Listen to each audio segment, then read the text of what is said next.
let me do a quality control check because I may have to rotate my video. Thank you so much for tuning into today's live. Today's live is how to get the most out of your planner, and I'm excited to share two quick tips that I believe will help you as you close out the year. Yep, I'm sideways. And as you go into 2026. All right, let's see if I can rotate seamlessly without disrupting the video. Yes. Awesome. Thank you so much again for tuning in. Sorry about the mishap with the alignment of the video, but we're going to talk about how to get the most out of your planners, particularly for busy moms, purpose-driven women who are looking to really accomplish their dreams. But first things first, if you're new to my channel, hey, welcome. My name is Erin, and I share all things planning, not just because I love planning, but because it has helped me to navigate some very busy seasons of my life, some difficult seasons of my life, and seasons where I've just had some dreams that I needed to buckle down and to accomplish. So without further delay, let's get into the video. As I share the tips, I'm also going to share a little bit about the planners that I've used in the past, the planner that I am going to be using, or the two planners that I'm going to be using for 2026 as well. So I hope that you find these tips helpful. If you have questions throughout the live, leave them in the comments. Also, if you're watching this on the replay, leave me a hashtag replay and let me know that you caught the live. And if you have questions, if you are watching the replay, I will come back and answer those.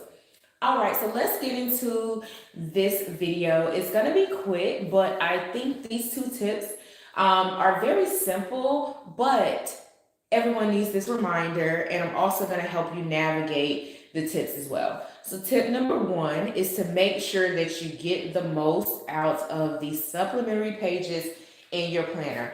I'll start with this one from Planned and Proper. I'll move this one to the back. In this particular planner, there are sections for goal setting, specifically for goal setting.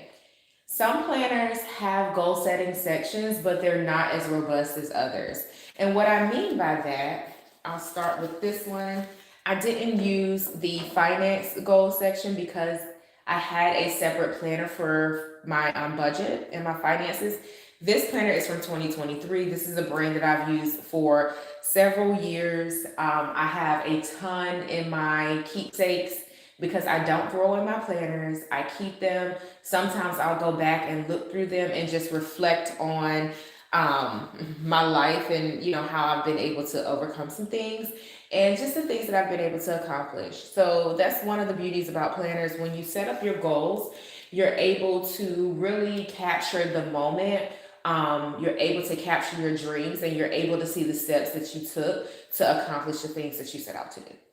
For this particular planner, it has long-term goals, short-term goals, action steps, and then it has a timeline down at the bottom that will help you to really know what it will take for you to accomplish your goals. As you're doing that, it's also important to make sure that you are going into your monthly planner spread and to, this won't stand up. Make sure you're going into your monthly planner spread and that you're allocating time to those particular tasks.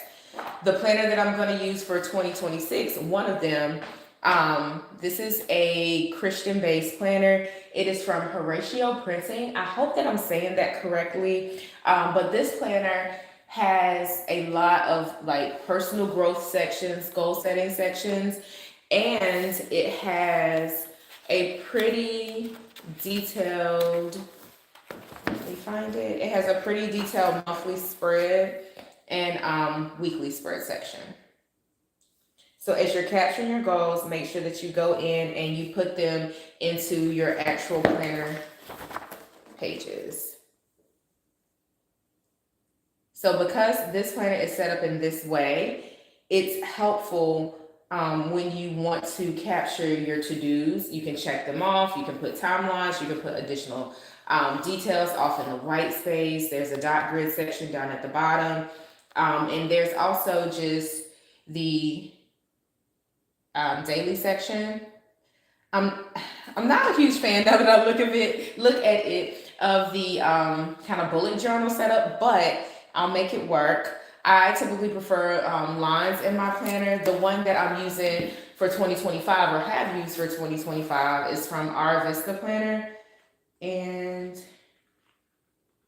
yeah, I can share this. So it's from Arrivista Planner, and it has lines. I decorated this particular weekly spread. Let me know if you are still into decorative planner spreads. This was actually really therapeutic for me to sit and to decorate my planner spread.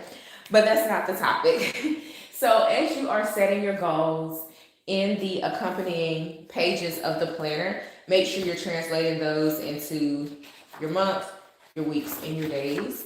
For the Arrivista Planner, since I have it open, it has ample sections for free writing. Make sure that you're using them. This is November notes. Also, this particular planner has a minimal but still effective goal setting section. Some planners, as you'll see, aren't as detailed as others, but you can still get the most out of it. This one is from Cultivate What Matters. I did a video live last week where I went into a little bit more details about this planner as well as the dream planner. However,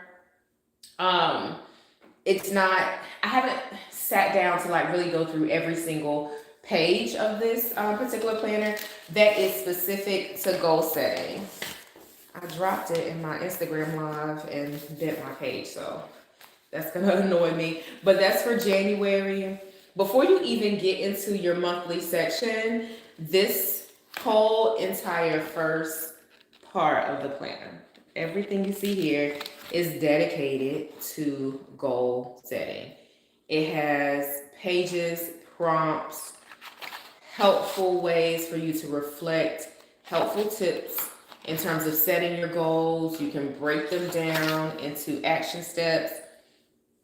This is a particular goal planner. So to get the most out of it, make sure that you are using the goal setting section, following the prompts, and navigating it so that you can have a great year and you can accomplish your dreams. I'll put that one back. Hopefully it won't fall. Tip number 2 is to stay consistent. Consistency is key when you have just the most audacious goals. Make sure that you are staying consistent. I recommend that you plan every week. That may not be preferred or that may not be realistic for some women, especially moms. If you're juggling a lot, you may not be able to sit down every week and dedicate 30 minutes to just outlining everything that you have to do. But I recommend you find the time. It is important to just navigating with purpose and peace that you plan effectively. And these planners help you to do that.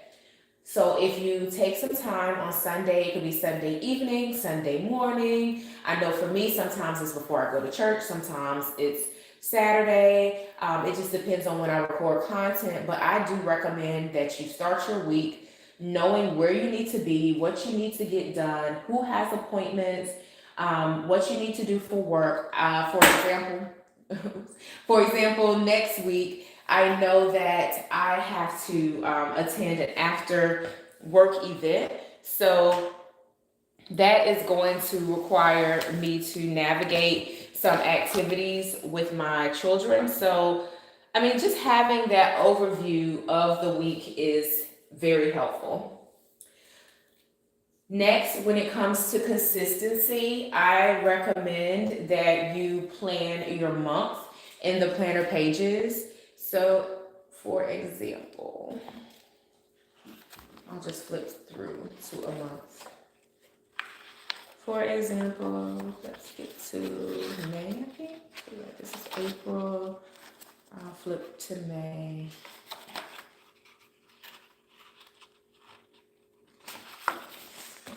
Make sure that you set up this section of your planner and then translate that into your weeks and your days. But overall, consistency is key. If you are going to invest in a planner such as these that you see here, and I use the word invest intentionally because they're not the cheapest planners that you can find. They are fantastic. If you enjoy planning, for me, it's something that I enjoy. It's not just something I do because I have a busy life and I need to stay organized, but it is something that I enjoy. So investing in a planner fits for me. It may not fit for you. So I would say if you are looking to get the most out of planning, not necessarily a planner, use a notebook. I've had this notebook in rotation for a couple of months now. And I mean, I carry it with me. I use this more so for like business planning, but I'm consistent with it. I keep it with me. I keep it up to date. When I put in my to-do list, I check things off. I make sure that I am going back, looking at tasks, looking at activities. The same with my planner. When I set up my month, that's not the end all be all. I'll go back at a minimum every week and look at that monthly spread. Sometimes it's more often if the month is extremely busy, but that has been helpful for me in terms of navigating my goals, my dreams, as well as navigating motherhood, being a professional, being a leader, working in corporate, all the things that you may have going on as well. Planning has helped me to navigate that, and that is how I get the most out of my planners. Leave me a comment and let me know how you get the most out of your planners, and I will speak to you in the next video.